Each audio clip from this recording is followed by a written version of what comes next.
Welcome to the Diasporadicals podcast. This is not enough. We are African millennials getting together to discuss our lives and experiences as expats living in the UK. What's your name? I am Noma Jean. I used to go by Billie Jean, and I'm still not your average. Just your name. I am Ranting Ria. I'm sometimes random, and I still have a lot to complain about. Welcome to the Diasporadicals podcast. Welcome back, audience. We're getting back into a conversation, and where we left off, Ria was telling us about this white person. I like to say white, just in case you're not understanding me. White person who went on GMB and talked about how they thought they'd be black. Light. Not light they skin. thought. She grew up.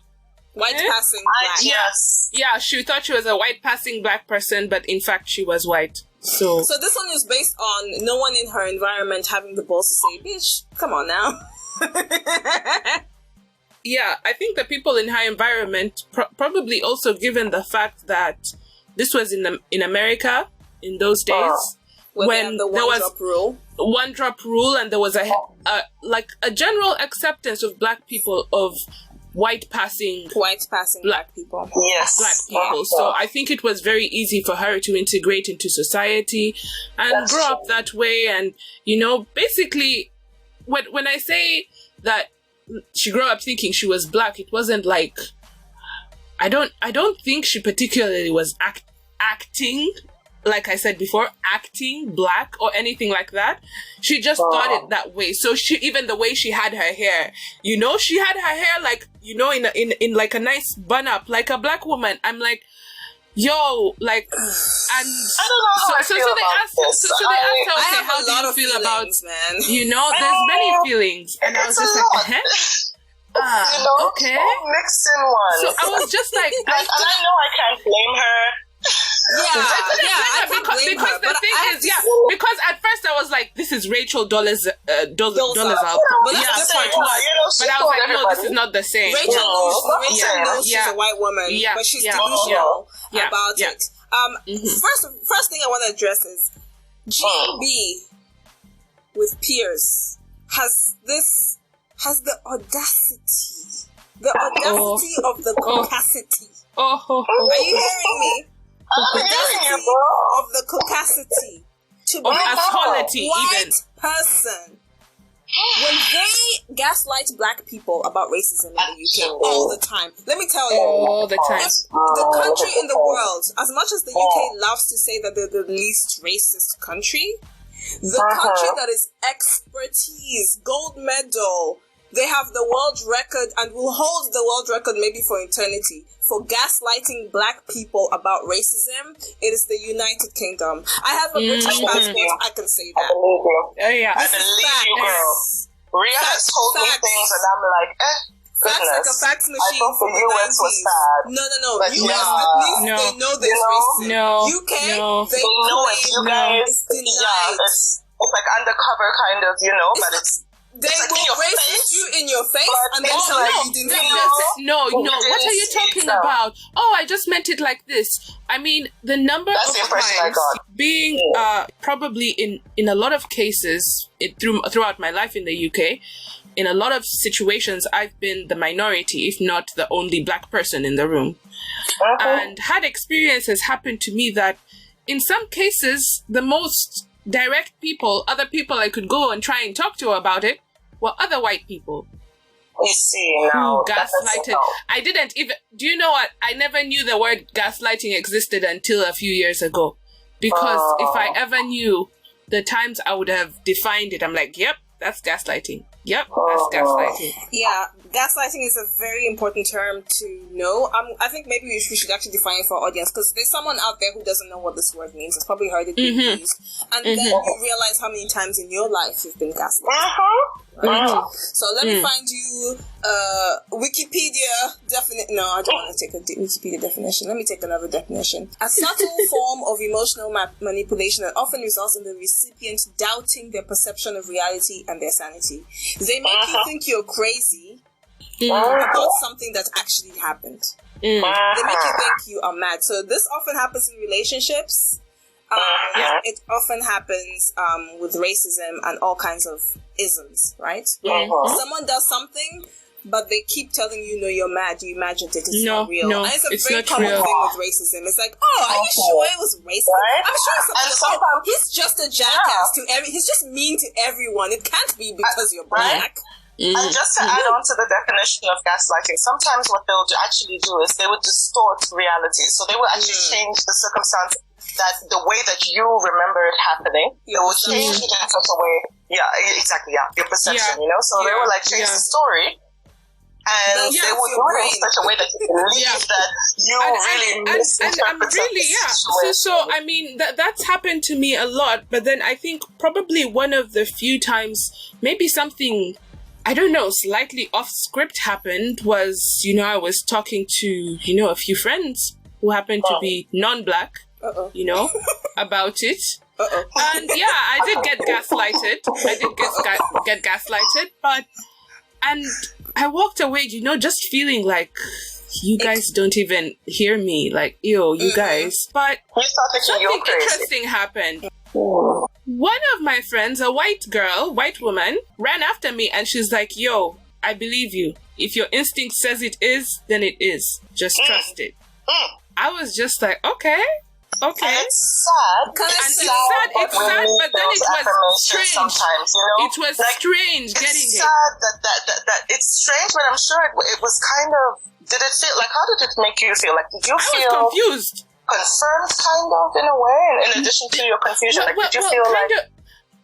Well, it kind of gave me like, at least maybe someone is actually listening, not hearing. Someone's actually listening to what I'm trying to say, not hearing what I'm trying to say. Did it make you feel validated in any way? Not necessarily validated, but kind of, she kind of, I wouldn't say empowered, that's a very strong word, but on the way to empowered, in that direction.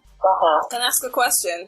Yeah. Do you have mixed feelings about your interaction with this person after when they came back to you? The reason why I'm asking is when something happens and then someone runs after me and says, yes, that thing happened to you, and there were witnesses that were there and they did not use their power to do anything. I feel funny. I felt okay, good. It's good that you pointed that out. It's good. You're spot on. They get a pat on the back. And that's why initially I said I was confused, right? This is why I asked So I did discuss it then, but me and this person did discuss that situation later on. And this person was big enough to come up to me and say, I didn't feel confident enough to speak up in front of those people. But in my heart, I wanted to tell you that, herself. You know, she told me, she's like, I wasn't confident. I was scared to talk in front of them, but I just believed you know, kind of thing. You know, so I was like, okay, I'll respect that. But next time, make sure you do. Speak up. Use your privilege. They're not going to reject you. Start working on speaking up. Exactly. You know? They'll forgive you tomorrow. Speak up. Exactly. You're more likely to be forgiven for supporting a black person than me speaking up for myself. Exactly. Because you know how it is. Whether you're a woman, because sexism operates in a very similar way. You get gaslit as well. You get all these microaggressions for being a woman. The same thing. And we know as women, when another woman stands up for you, it's, you know, but for some reason it doesn't click. When it comes to race, it doesn't click. Very much. Thank you very much. Do you know, for me, women sometimes I'm just like, girl, do you not realize that you're talking about this? Thank you. Now that's what I was about to say. So it's beautiful how you guys just mentioned these things, because for me the most hurtful thing is when sexism and racism intertwine. And that's when you're being gaslighted by black men. I can have a whole conversation about that. And listen, I have said it once and I will say it again and I will say it a million times and I will preach these words that I'm about to say right now. A black woman gets the most disrespect from our own black quote-unquote kings. I'm sorry, but kings, not kings, like kings.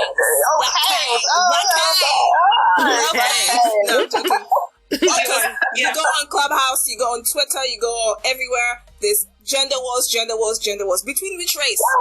Blacks. Only black people. Mm-hmm. The whole diaspora of blackness. Black American women are having the same conversation. Black British women are having, Zimbabwean women are having, Nigerian women are having. It is the exact same conversation. The men are having the exact same conversation. I am scared. What is wrong with us? Asian people don't be fighting between each other about this stuff. How come? What's wrong with us? Please, if you have an opinion or you want to be a guest, ping us. Let us know. Get in touch.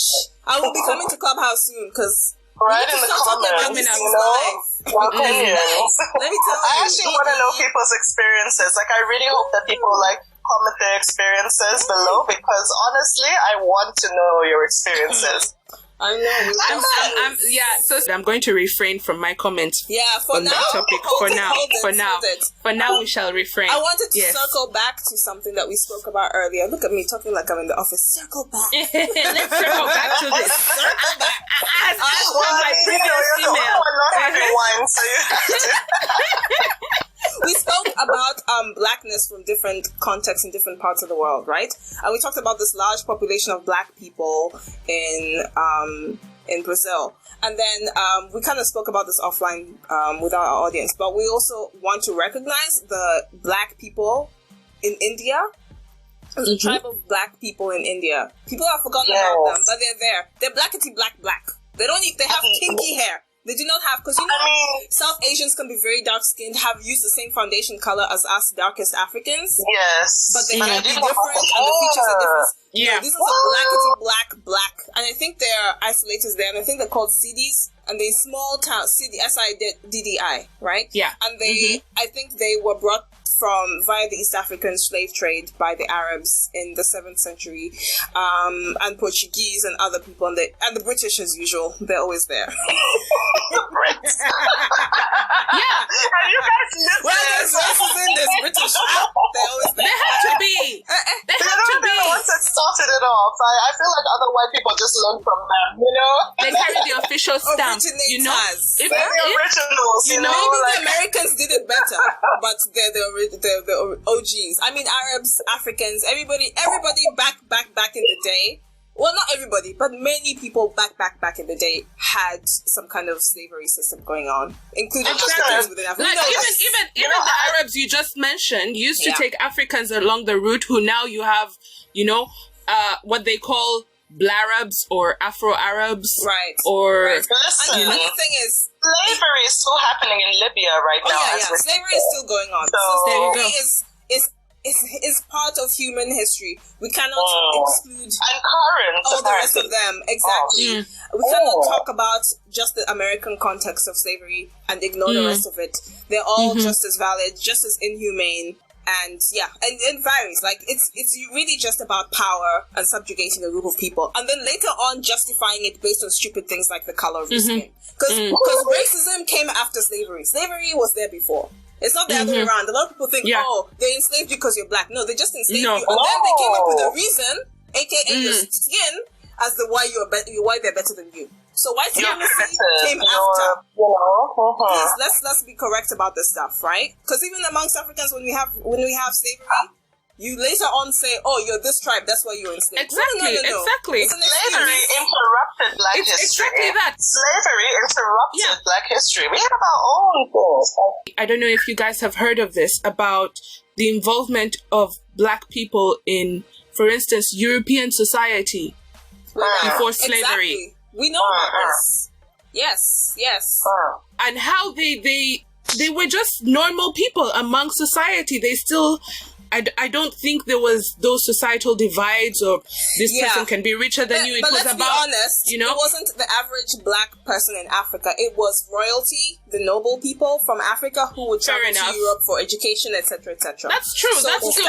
But then you also had traders. You also had traders who went all across, who went all across Asia, along the Silk Road, and then up to Europe, and then sailed to the Americans before Columbus.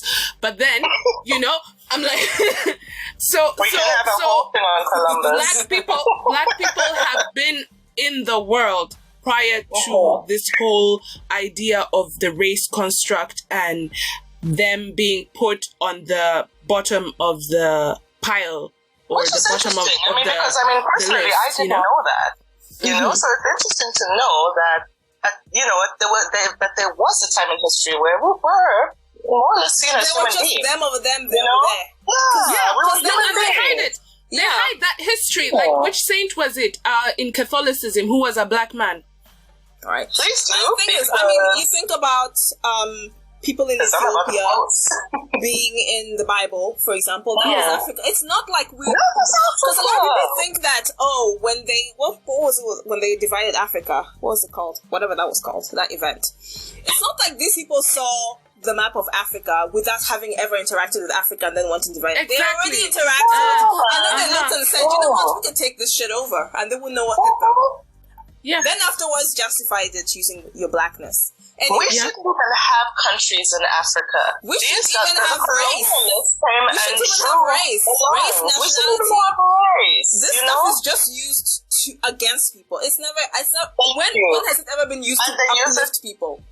Exactly, no, it wasn't. Right? No, it's as a way to kind of pit us against each uplifting other. the colonizers. Simple. Yeah. So they That's all it's about. There still are. Sadly. Damn. But girl. Just for interest's sake, since we're kind of half on this topic, just for interest's sake, like if you ever get a chance, I want you guys to Google white woman melanin injections. There is a German woman. One of the big titties. Yes, honey. One of the big titties. She's not alright. No, she's not okay. She calls herself transracial. Because like now that's the thing, like racial genocide or whatever. And she got these melanin injections. But the funny thing is that she actually went, I think it was to Ghana, and she integrated herself into the culture. She learned about the culture. She learned about the food, everything about their history, about just everything about them. And the reason why I'm bringing this up is because it's interesting for me. Because she put a lot more effort. This is a woman who is transracial. She obviously needs therapy. She's like, she's definitely appropriating the culture to the extreme. However, she's taken more of an interest in Black culture than a lot of these white people that call themselves allies.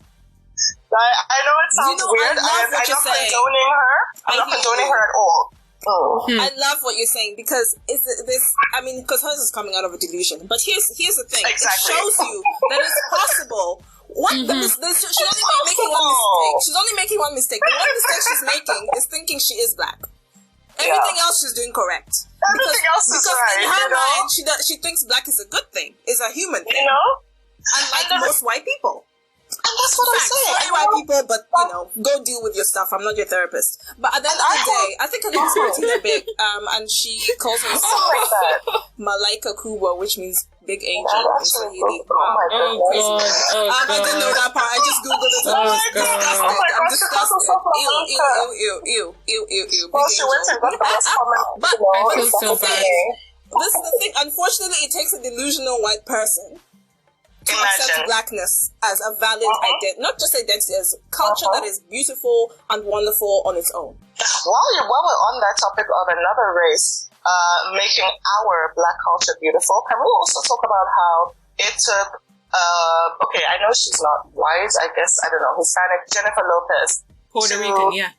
Yeah, Puerto Rican, okay, cool. Yeah. So, it took a Puerto Rican woman to be able to, accept this whole thing of having a big ass. I remember when I was a kid, they looked at the thing, and I was just like, and back then I was also young, I was also stupid, I was just like, oh my God, yes, finally. We're all excited, we all felt validated. I felt validated. But she's not Black. And then Kim Kardashian, who wants to be a Black woman with a white skin. Girl, we know you are Armenian, European for that matter, and we all know you bought your butt. It's okay. But like melanin injection woman though, I will say for Kim, she actually does try. She does try to do things for the Black community and things like that. I'm not saying that I'm a it's not okay. She tries, but then you look at the other Kardashians. Look at Khloe. So the ass, the hips, all that stuff. But you're doing nothing. Ladies, hear me out, right? because according to the examples you're giving, it appears to be like being Black is socially acceptable if you're not liable to get the racism side. That's what I'm saying. Everybody wants to be Black until it's time to be Black. Yeah, that's the saying. Everybody wants to be Black until it's time to be Black. And here's the thing. I personally feel a bit guilty using those examples and saying, "Oh, it takes a delusion to accept and appreciate Blackness." But at the same time, I feel bad saying that because I'm just like, I want to slap myself for saying that because I'm just like, that is, how disgusting is that? You know, that is the mindset. How bad, right? It's the reality. And I personally hate it. I don't support it. I think all these people are crazy and they need help. And I think it's way past time that people stop giving people flowers and cookies for doing basic minimum shit. As a Black person, you don't get away with being able to do basic and minimal. You have to be exceptional to be anything. So I will not. I don't give white people cookies. I don't give. We're not giving cookies. We're not giving cookies at all. You know. I agree with that. I agree with that. If our whole lives we have to do twice as hard for half as much, it's now their turn to do the twice as hard part in understanding our culture. Yeah. Because, whatever cultures they are, by the way, there's a gazillion Black cultures, right? I personally think that when it comes to, if someone's listening and they want to be a better ally and they're not Black, the work is personal, it's painful. I've said this on this podcast before. It's going to hurt. It's not fun. So don't expect it to be fun and gentle. No, it can't be. It's going to punch you. Even me as a Black person, my own anti-Blackness, because sometimes I've had issues with, I've realized, oh my God, I'm thinking in a bad way. I've learned a lot. I've had to slap myself and I've had to say, me, how can I, a Black person, be thinking about Black people like this? I got a problem. So trust me, the journey is not fun. But it's work that has to be done, and we all understand the value of it and why we should do it. So let's put on your big girl panties and be an anti-racist, right? And we're just talking about anti-Black racism. Yeah, so it's so important that you've said that, because it takes a lot for people to also, Black or non-Black, to identify their own inbuilt social anti-Blackness. Anti-Blackness social ideologies that affect Black people or affect themselves and how they see themselves as Black people, if they are, or if that's how they identify, or affect how closely or distantly they identify with, I don't know, whatever their geographical or local description of Blackness is. Yeah. What society has dictated to them. Exactly. Can I just say something? The examples we gave earlier, I think the reason why they're icky to me is because they're not necessarily appreciation. To me, they're fetishization. That word, someone needs to change that word because nobody can say it. Fetishization, right? That's what it is. It's a fetish. It's not, you know what I mean? Because what I think what equality, in my opinion, looks like is everyone being able to say, I like my heritage and what I am, but it doesn't take away from anybody else's. Yeah, white supremacy goes fucking wrong because they think we're elevated at the top. Just like, no, you guys can say, I love being German, I love being British, but it doesn't mean put anybody down. Just the same way when you say, I like vanilla ice cream, doesn't mean I hate chocolate ice cream. Although I hate chocolate ice cream. But you know, it doesn't mean that you hate other things. You can like something and it doesn't take away from anybody else. Good for you. But to add on to that, you know, it's just like, that would be a perfect world to me. Like, that is exactly what I feel most of us are fighting for, you know? Like, you put it perfectly well.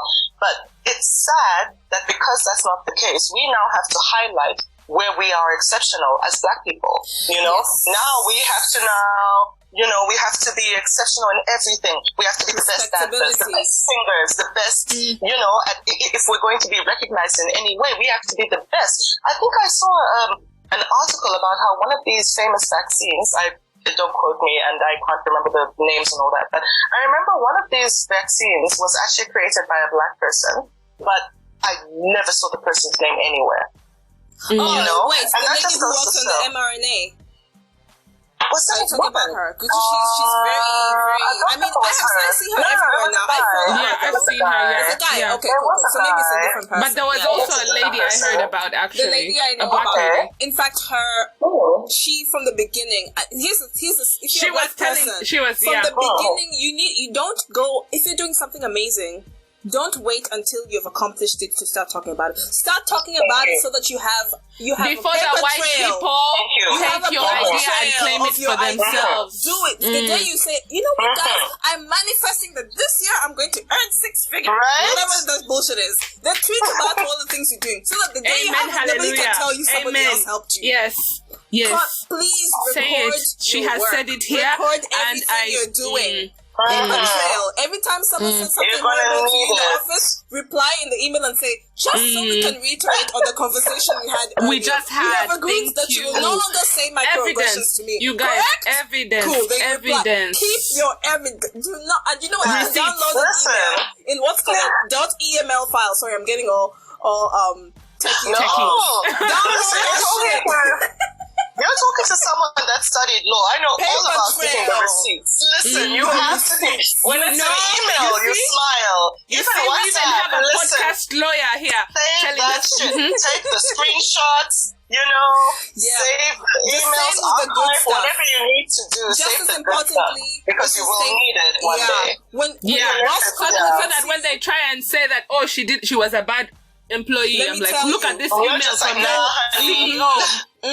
When you have a one-to-one or any conversation where someone compliments you, please reply to them and say, do you mind for my records if you could just give me your feedback by email so that I do that. But the day you ask me for a raise, you say I've got 15 people who have said I'm good at my job.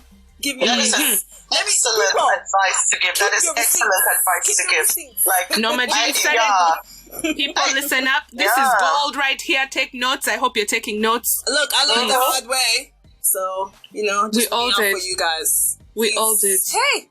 But, honestly. Look, I'm getting heated. I think we kind of said something close to respectability politics where it's where you have to be exceptional to be seen as human, which is a constant thing that black people face in places that are not black dominant, right?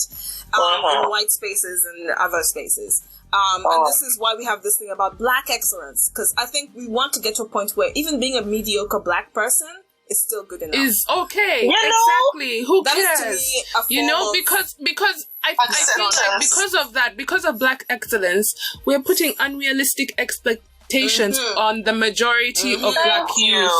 So they're breaking down because of those high expectations, which are unrealistic for, let's say, I would say white people, because I know a lot of Asians have the same thing, and they go through very similar things, so Then we talk about African parents. The way African parents, they're like, why didn't you, how come so-and-so got 2 points more than you? Why can't you be more like so-and-so? Whoa. We do perpetuate it. Asians have a similar thing. No, this idea that you have to be exceptional to be good. Yeah. And the thing is, you should be good and human and fine by yourself. No, because actually, as soon as you said that, I just felt triggered, because back in the day, I remember, usually I'd take test results home, like you said, and your dad would be like, why didn't you... it's 80%. What happened to the other 20%? What happened to this one? At the beginning of the test, you had 100 and you minus. I know this is going to sound a bit sad, but the one time I managed to shut him up, right, is I took home results from a math test. And he's like, 80%. Why didn't you... Same question as every day. Why didn't you... Where's the other 20%? And you know what I told him? I was like, but I beat the Chinese kid.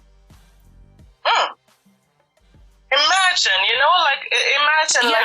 you at that age, you didn't and I was like, but I beat the Chinese. No, but I was old enough to know that everyone thinks Chinese are better than us at math. So I told him, but I beat the Chinese kid. He shut up. He didn't say anything.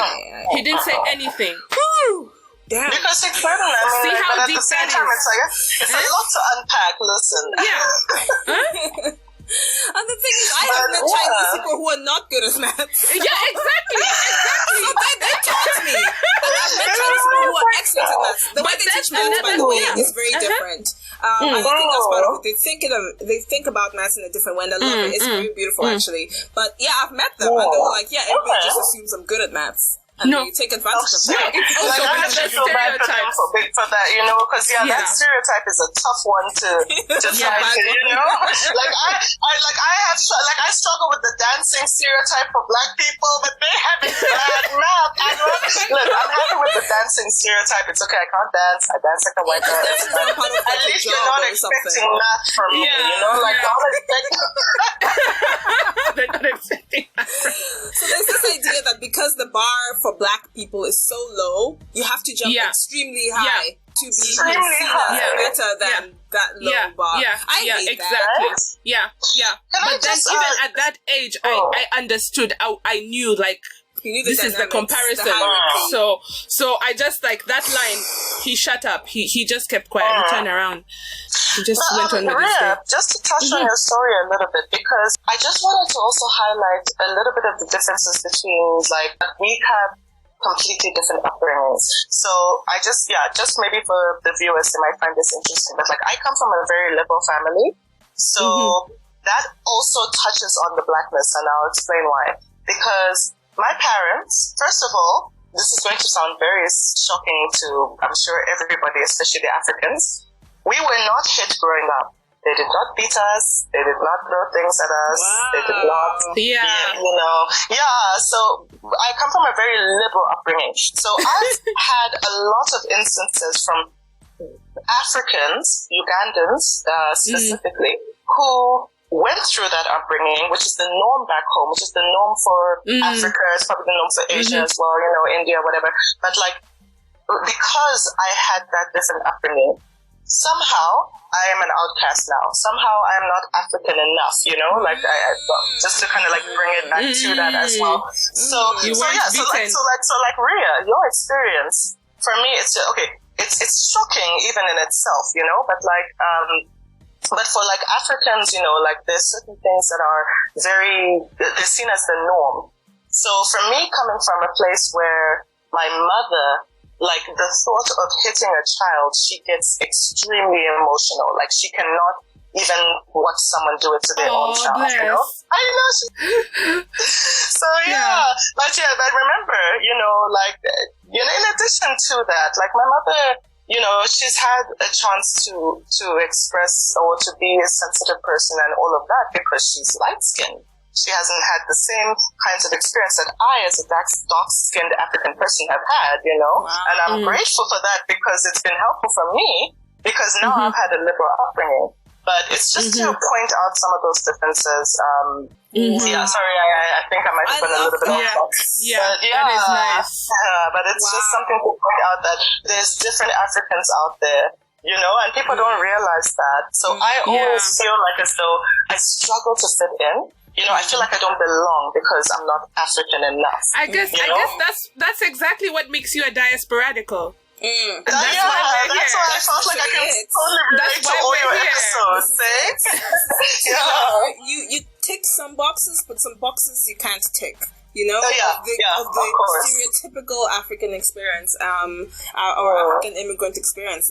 Yeah, totally hear you on that one because I do also know Africans brought up in Africa who were never whooped. Their asses never got whooped. And I'm like, how did you turn out okay? Well, so one thing that made me really angry growing up is seeing Africans treat other Africans that way, but somehow treat other races with genteel. Woo! Girl, I think that we need to take a break so that we can delve into this properly. You know what I'm saying? I need a break. Just hearing those words, I'm already triggered. Thank you. Okay, so let's come back from that. Yes, let's come back from that. But I love where this is going. I'm loving this. Okay. Right, see y'all in a second. In a minute. See you guys soon.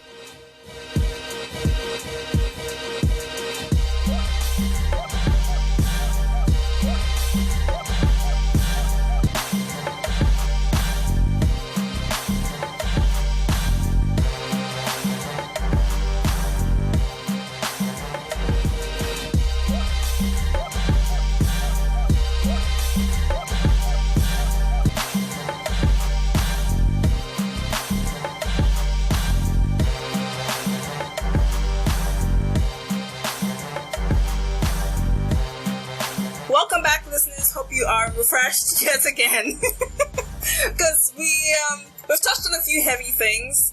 And we're going to touch on another heavy thing.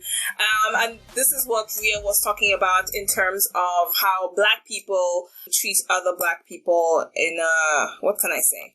Treat them the way they're treated by racists. So it's like discrimination based on which kind of Black you are, which is very relevant to this topic. So Ria, can you tell us a bit more about that and maybe your experiences? So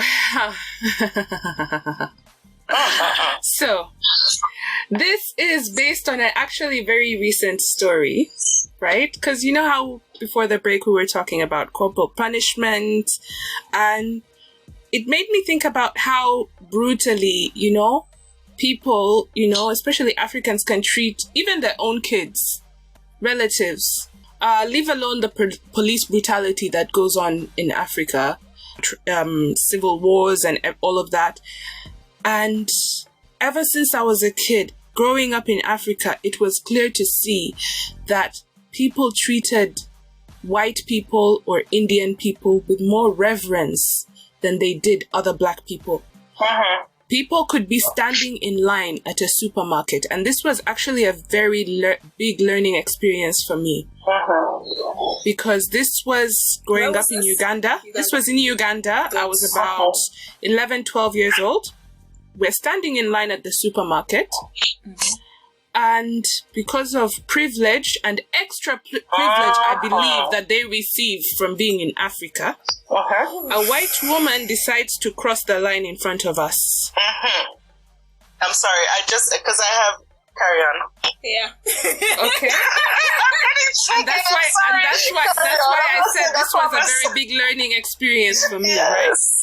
Because at that moment, my mother said, "Excuse me." Black African mother woman came out. I love your mother, just by the way. Like, honestly, I love that she speaks her mind because, honey. Yes. I got it from somewhere. Listen, but that was the Sudanese in you, though. That rebellious one, Let's not go there today. But carry on. How are your mom? So my mama looks at this white lady and says, "Excuse me, madam. Excuse me, what are you doing?" The woman kind of turns around and then kind of ignores her. My mom taps her on the shoulder. She's like, "Excuse me."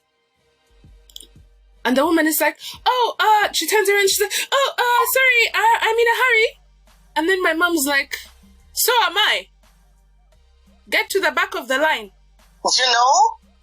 So my mom says that, right? This is in Africa. It's a supermarket. Actually, this woman is the minority. It was a supermarket full of Black people with Black attendants, right? My mother says that. My mother says, "Get to the back of the line." Everyone in the supermarket froze. Because you have I just want to pause you for a second there because I think that the listeners need to know something about Ugandans. Generally speaking, Ugandans are very docile. We do not react in situations where we are being oppressed. We do not react in situations where we are being treated badly, especially if you're a Black woman, Black Ugandan woman. You do not react, which is why in the supermarket it was silent. Yeah. I just wanted to add that. Everyone went silent and it turned into a whole situation. Okay? So this woman is like, "Excuse me, what do you mean?" And my mom's like, "Yes, get to the back of the line." And she starts looking around, kind of like looking for some sort of support or something, I wish I was there. And she carried up. She's like, "I want to see the manager. I can get in line. I told you I'm in a hurry. This." And my mom was like, "Listen, we're here in the supermarket like everybody else. And just because you're white doesn't give you the privilege of cutting line in front of me." Nope. Manager, no, it's not happening. Manager comes over, looks at my mom, looks at the woman, Yeah, he comes over, looks at my mom, who's been going to that same supermarket for more than 10 years. Looks at the white lady. And he's like, he looked at the white lady and he was forced. It really pained him. You could see he pushed everything. He had to gather courage. He had to gather courage. Not pat the whites on the back. He had to gather the courage to stand up to the white lady and tell her, excuse me, madam, I'm sorry. You have to get to the back of the line. Because otherwise he would have been like, the normal situation, sadly, the other normal situation would have been, oh, it's okay. He would have tried to calm my mom down and say, no, just let this Muzungu go through, let this white lady, Muzungu means white lady, go through and just be calm. But this time he was like, I know this lady, this black lady I'm messing with. I'm not about to mess with. I'm seeing this white person here for the first time. I need to pick my it's like, please get to the back of the line. Pick my battles. But out of shame, the shame was too much. By then, and trust me, Africans have no shame when shit is going down. All the eyes are focused on those people two coming from the frozen food section to see what was happening. I'm telling you. So it was so shameful, but that was a big lesson. I just want to add on to that, because that is actually a very important topic that you brought up, Ria, because honestly, Ugandans, I know I haven't spent enough time in Uganda, but I've spent enough time in Uganda, if you know what I mean. So I know about these racial tensions. Africans, I don't know, I think it's also kind of like a general African thing. We tend to treat the white person better than we treat our own people. And it's shocking. There was a video that came out not too long ago about, I think it was some white guy that was at, I think it was a lodge or hotel, and he was literally just screaming at this poor black Ugandan employee and calling him the N-word and calling him all sorts of things. This happened I think I saw that. I think you might have seen it. I might have sent it to you. So he was just, and the poor guy was just standing there and taking it. He did not speak up. He did not say a word. Now, just to add on to this story, the white person that was yelling all of these obscenities and whatnot at this poor Ugandan employee who was doing nothing is a pastor.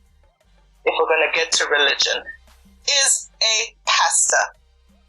I went and found his Facebook page because I couldn't believe it. I had to check. I had to do the research. The man is a pastor. You can go. Is he evangelical by any chance? I think so. It was one of those. It was kind of like a who are the born again?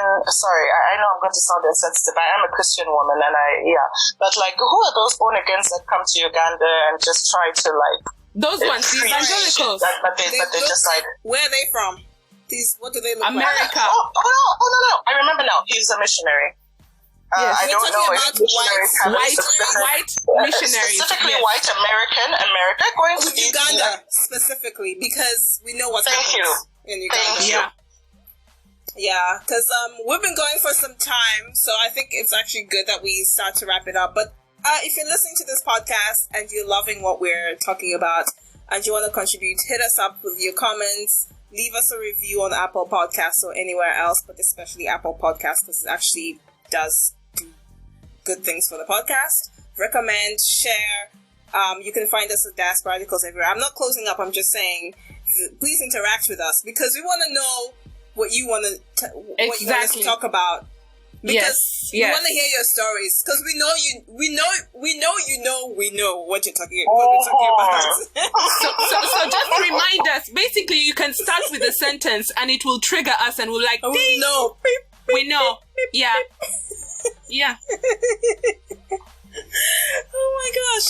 I mean, I have what you guys are talking about, this hierarchy, because as a teenager, having lived in Botswana, my experience was that I saw that there was a hierarchy, and it was white people at the top, Asians people second, local Botswana third, other Africans at the bottom.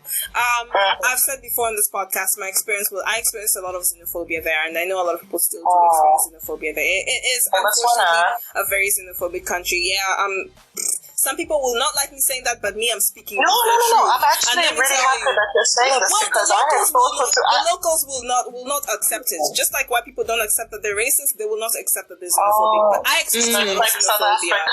So it's just look, a lot of the stuff that happens in South Africa also happens in Botswana. I don't know what happened, but somewhere along the way, I don't know if it's osmosis or something. I was thinking of moving to Botswana, so I'm happy that you're telling me this. If you moved to Botswana 20 years ago, great.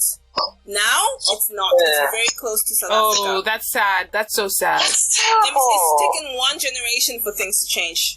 This is my experience. If you're mad, tweet us back and tell us that I'm wrong or whatever. No. But because I'm gonna come back with receipts. So please engage with us because I got my receipts. I have my own experiences. This is why I'm very good at clocking xenophobia. You cannot hide xenophobia from me because I've experienced it for 20 plus years. So I know what's xenophobia. I know that it doesn't matter which country you're from. If you're xenophobic, I will detect it in 10 seconds. Very quick. I'm very good at this. So you can try to be xenophobic with me. This is why when the Brexit was happening here in the UK, I was like, ooh, they're xenophobic. They're all white people. Interesting. You know? I have seen this. They're xenophobic. I love it.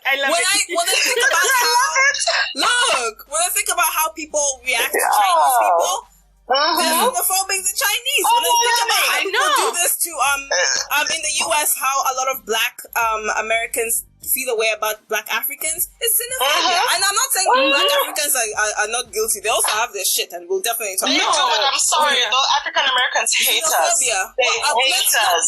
Not all of them, but a good.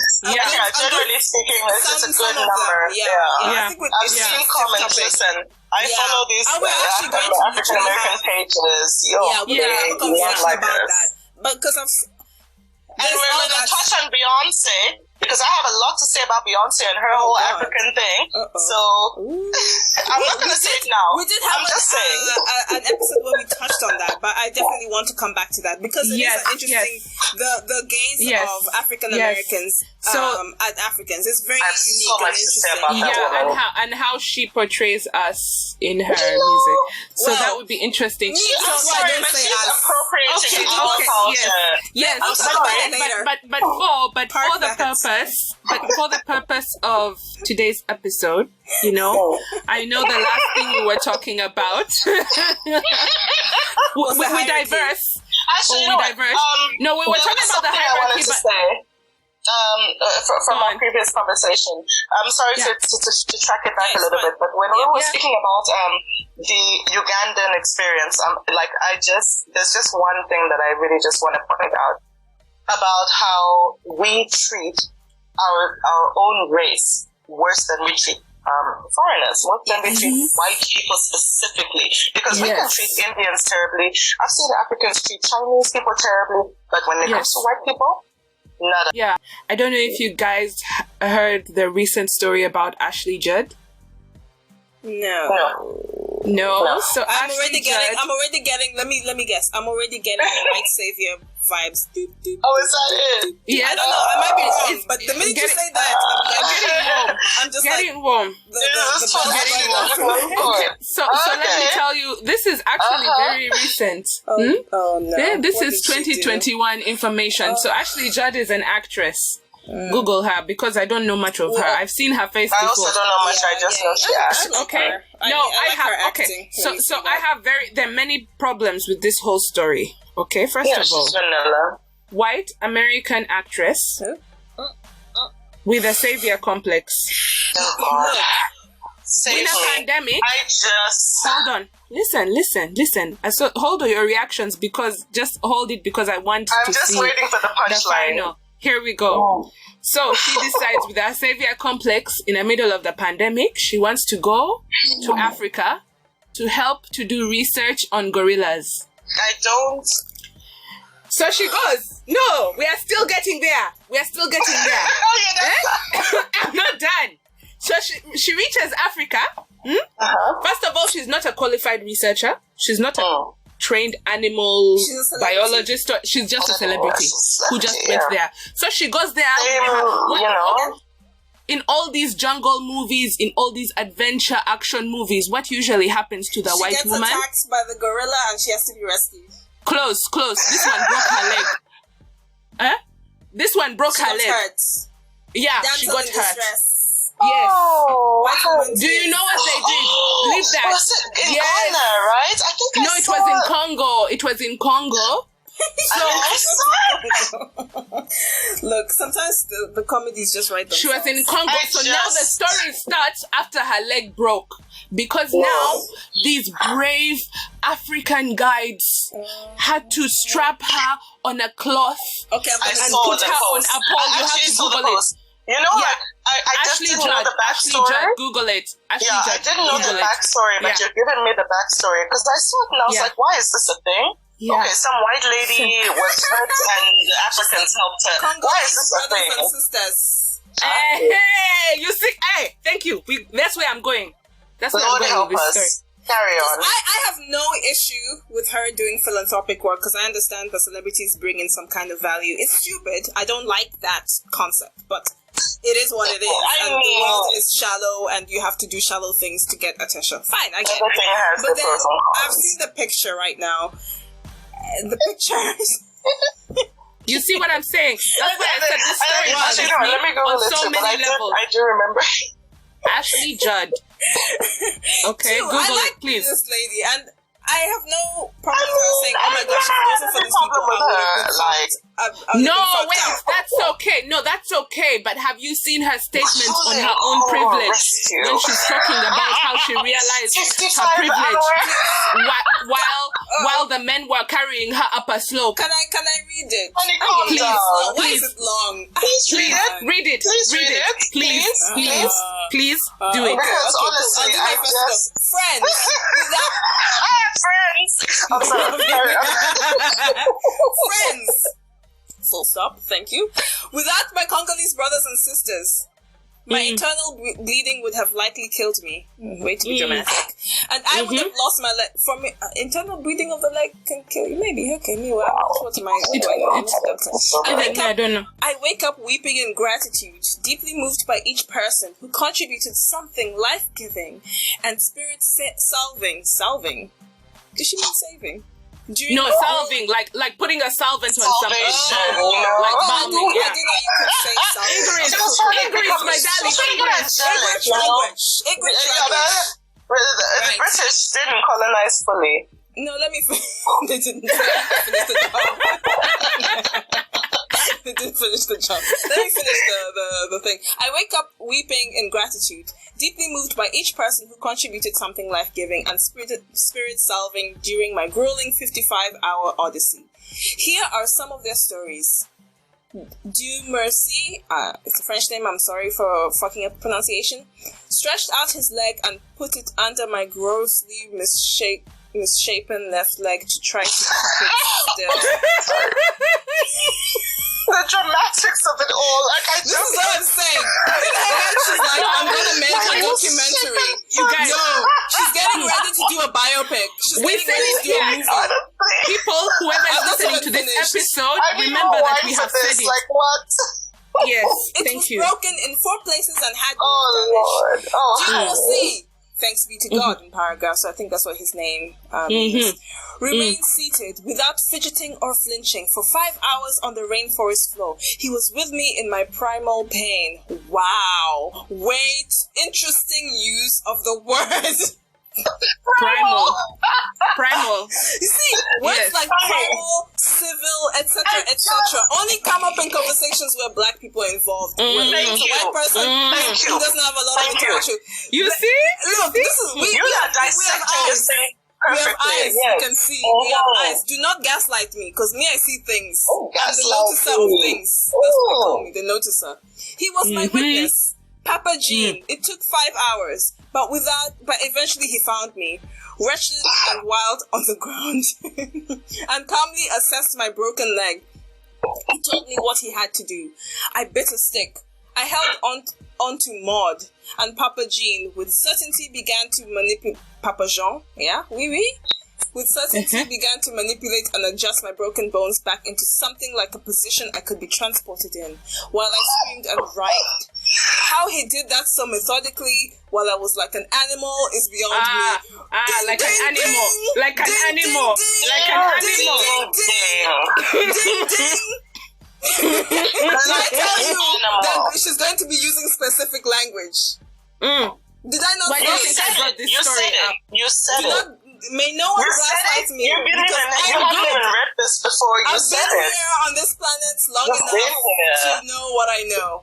He saved me, and he had to do this twice! Exclamation point. Twice! The 6 men who carefully moved me into the hammock with as little jostling as possible, who then walked for 3 hours over rough terrain carrying me out.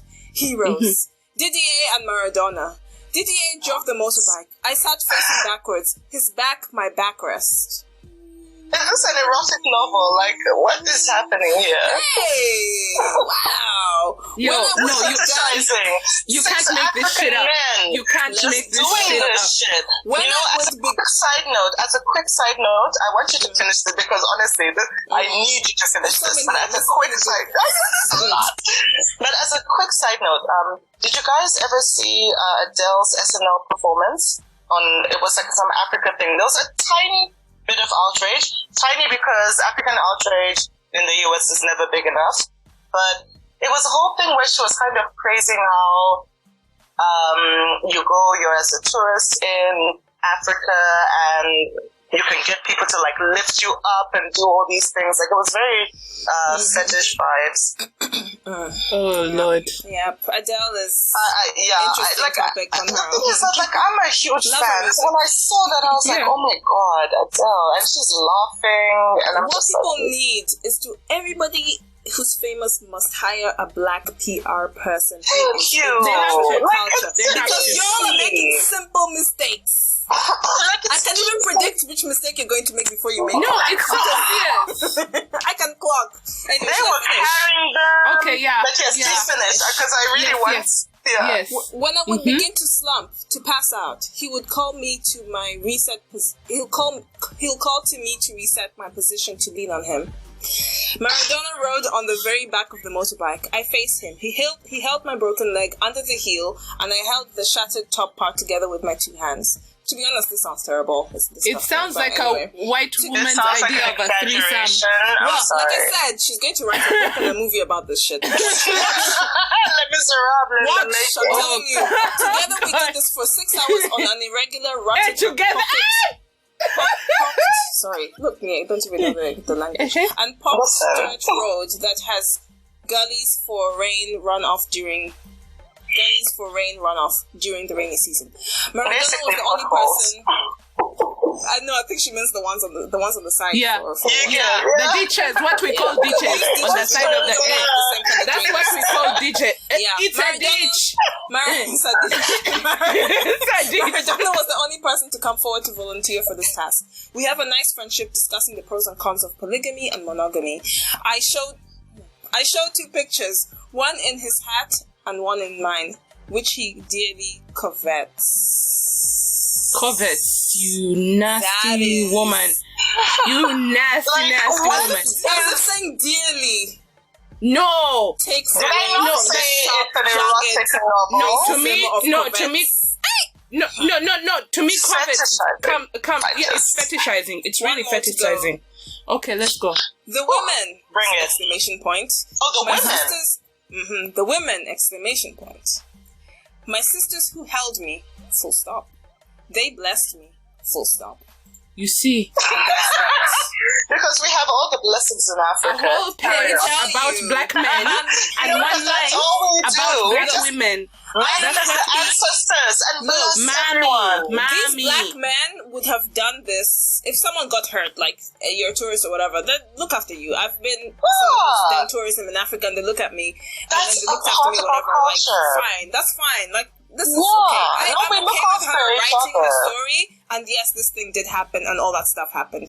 You just need to look at the language she's using, where you start to see a bit of an infantilization of blackness. But I feel like we've kind of downplaying her experience. We're just that's the thing. We're just saying that she used but then the that's wrong another thing language. because the reason I also brought up this topic and this story, and I don't think we veered off the topic because it brings us full circle to how white people they are controlling the narrative of explaining what we are or explaining what blackness is. Exactly. You get what I mean? Through her, this paragraph she has written, Which is or why this her language statement, is important.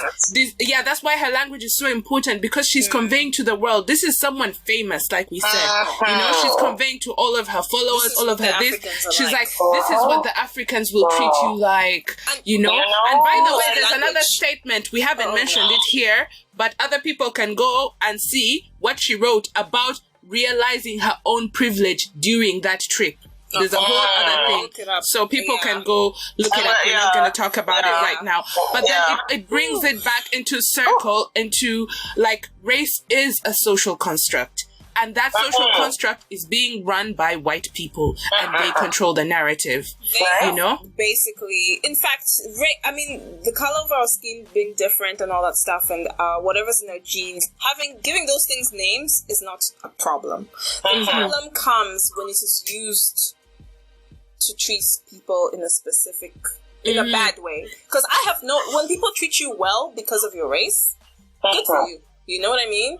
Like our Chinese brothers and sisters, because who get, who people just assume they're intelligent based on that. Not that they're the dumb ones I wouldn't know, but there's that assumption that they're intelligent, right? There's an assumption that if you're a white person, you're better in some ways. You're more civilized, quotation, white is the fault, right? you know, for everything that we have, right, about people. And then there's negative ones, like, Indian people are smelly. I'm not saying that, by the way, No, don't take this out of context. But I just said what a white person said about So when you look at it, when some people are benefiting from stereotypes, some people are losing out because of stereotypes. And at the end of the day, these are things that someone once upon a time back in the day decided was a reason why you should treat people a certain way. You know, so if you're in our audience, please tell us what blackness means to you. What is blackness? Yeah, from whatever society you're in, give us a little bit about your background. That would be lovely to hear. How you identify as blackness? Is blackness a reality, or is it an identity, or is it a social? Tell us what you think, because we've given a lot of stories and examples and ideas of our own experiences. I think we need to wrap up. So, Ria, do you have any last words? Not last words, but do you have any last comments? I'm like, it's time? Is it time to go? No, it's time. It's just that we need to wrap up this episode of Coke only. Final thoughts.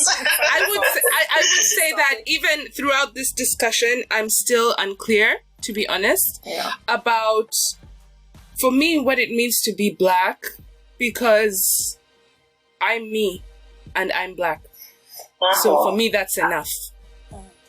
And it's taken me years and a lot of self-reflection to get to this point and realize that I don't have to explain my blackness to anyone and justify it. But I know we're currently living in a world where that is demanding for some definitions to be made. That's my last word. Cool. What about Trey? I mean, I have a lot, but I will try to compartmentalize it. For me, blackness, just even to this whole idea of just like trying to figure out what it means for you personally to be black, you know? Like, I mean, you know, we live in a world where white is the default. So we have to always try to bring it back to what it is that we see as black. I mean, like, I can say personally, I only just started transitioning back to my natural hair like a year ago, 2 years ago, and part of that is due to the fact that I know that white is the fault. So I'm going to job interviews and all that stuff trying to be as white as possible, because how else am I going to get the job? So I think just as a final thought, it's just that we need to, as black people, really try to discover who we are as individuals, because we are black as a community, but we mustn't forget that at the end of the day, we are individuals, and it's important to know what that means for each of us. Amen to that. A word. What about you, Norma Jean? I have a lot of opinions about a lot of things, but I think I would somewhat mirror what Trey said about we have these collective things like culture and then whatever identity and blah blah blah, and we use them to connect with people, sure. But I think we should never lose a sense of ourselves as individuals, whether you're in a group or you're within several groups at the same time, because nobody's like very one thing and one thing only. We all have a lot of different interests and ways of thinking and being. So I think the most important thing, in my opinion, is just never lose a sense of who you are as an individual outside of these identities. Who are you? Yes. And also recognizing that who you are, just in essence of, I don't care what religion or whatever you think, that value, innate value of being a valuable human being, unless of course you're a motherfucker like Trump.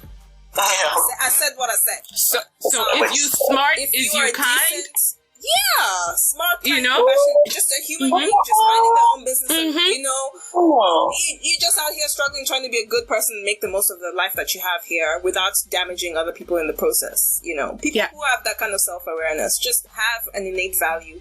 As you appreciate that and be that, and with that, I think we're gonna finally end this episode. Thank you, everyone. Honestly, like this has been the best. Like this is a highlight.